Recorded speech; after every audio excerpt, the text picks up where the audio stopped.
When I saw yesterday what Presonus has done, the first thing that popped in my mind when I saw Presonus kind of rolled this out yesterday was, is this the future of purchasing DAWs for folks recording? So for some, if not many, I think you're going to find that this is an outstanding way of going about it. But for others, this may not be for you. For some of you, this will be off the charts and a killer way of moving forward.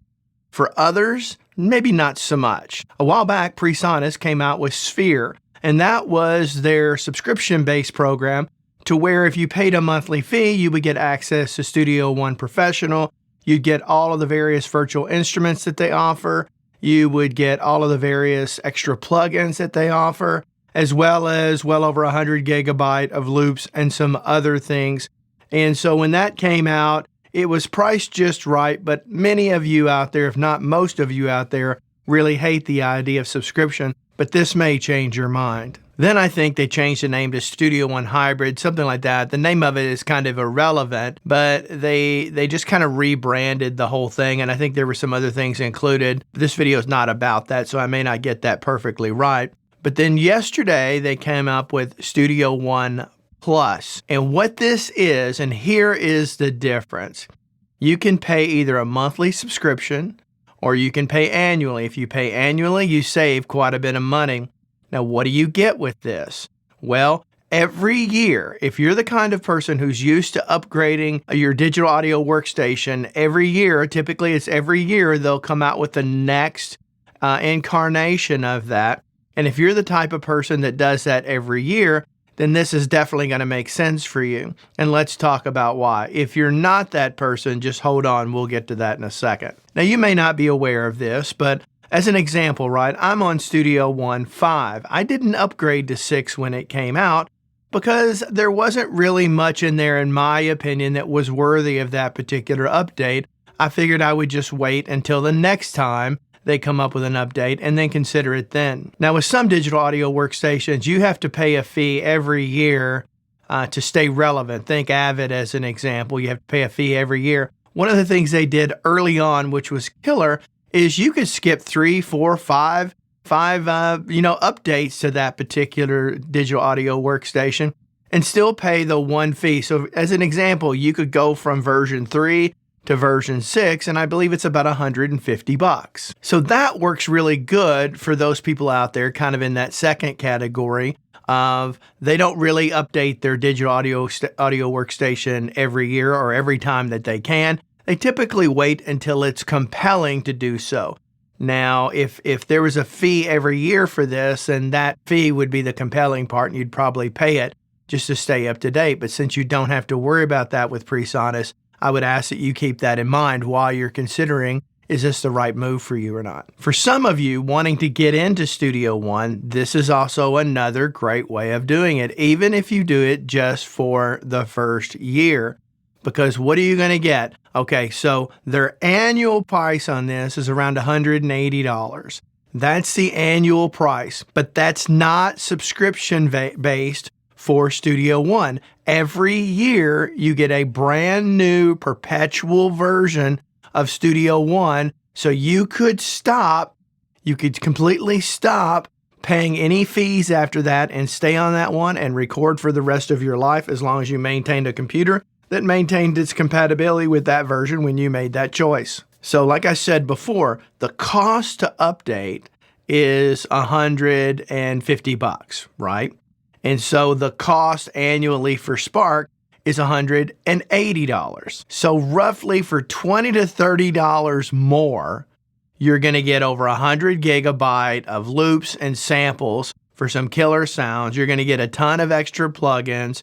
You're going to get their ability. They have a service where you can upload your music straight from Studio One and it will disperse it out to all the streaming services like Spotify, iTunes, Apple Music, and the rest. It's kind of a one place to do that, and they'll distribute it for you. It includes that, as well as some other things. I encourage you to go look it out and do your homework and see if that makes sense. But basically, everything I just talked about, in effect, you're paying $20. So if you're considering going into Studio One, or maybe you don't have a digital audio workstation, maybe you're considering buying one, at the very least, this is a much cheaper way of owning Studio One than going and buying it outright. I think it's around $400 or so if you buy Studio One from your local vendor. But here you're going to get a free perpetual one if you pay $180 for the year. Plus you get all that other stuff. Over that course of the year, you can evaluate whether or not you want to continue. Now, if I was compelled today to upgrade to the most recent version of Studio One, I would absolutely go with the Studio One Plus. I would absolutely go with that because for $20, I'm going to get all that extra stuff for a year. At the end of that, I don't want it. I just stop doing it and I keep going on from there. I can also continue to reinvest in updated versions as it come up down the road. So it's kind of the best of both worlds. So again, if you tend to hold off and really push it as long as you can to save money, then ultimately this version is probably not the right choice for you. If you're considering upgrading right now, I think they just came out with 6.6, so maybe you're on a previous version, whether it's 6, 5, 4, 3, or whatever, and you're thinking about upgrading to the most recent version, then I would definitely go the Studio One Plus because you're going to get a brand new copy of Studio One. You still have your old copy, but you're going to get a brand new one. And ultimately, you're going to get access to all that other stuff for $20. So I think that's a no-brainer. And if you're the type of person who always likes to stay as up-to-date as possible, then again, this is a no-brainer in my opinion versus just upgrading. So again, if you're the kind of person who upgrades every time they get a chance, to me, it's a no-brainer. If you don't, you tend to wait a few years, then you're going to have to evaluate this on your own, come to your own conclusions to see what makes sense for you. And then finally, lastly, if you're looking to upgrade to the newest version from an older version, I still think this is a better way to do it. At the end of the year, just cancel, and now you've got version 6.6 compared you were coming from a previous version. To me, that's a no-brainer because it's worth the additional $20 to $30 to explore the other options to see how much use they may or may not be to you. Now into the business at hand. I have a relationship with Sweetwater as well as a few other companies to where I get what's called affiliate links. And what that means is, in other words, if you choose to go buy something from Sweetwater, you can check my description to see the others that I offer. You can go down and look at that, and there's a link to that. So if you want to purchase something from one of those vendors, you just copy that link, use it to go to their website, and then buy whatever it is you're going to buy. And ultimately, I get a tiny, tiny percentage of that. You don't make much money whatsoever from YouTube, from views. So guys like me need to supplement our income in other ways. And I just want full disclosure about it so that you understand. None of these vendors ever have any say in what I say or how I conduct my channel. They've never even asked to, for the record. So for those of you that think that's happening, then it's not. There was a while I thought that was happening. So anyway, do me a favor, go check out those links down below.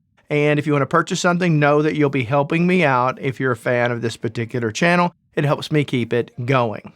So to close out, do me a favor, leave me some comments down below. Tell me what you think about this deal. Tell me if you think this is right up your alley or you're going to pass. Or maybe you just have no interest in Studio One, which I would recommend at the very least that you download the demo and consider it, because I personally love Studio One. I personally absolutely love it. So I would consider that if I were you. It's not the only digital audio workstation out there, as we all know, but it's certainly a very serious contender out there with all of the others.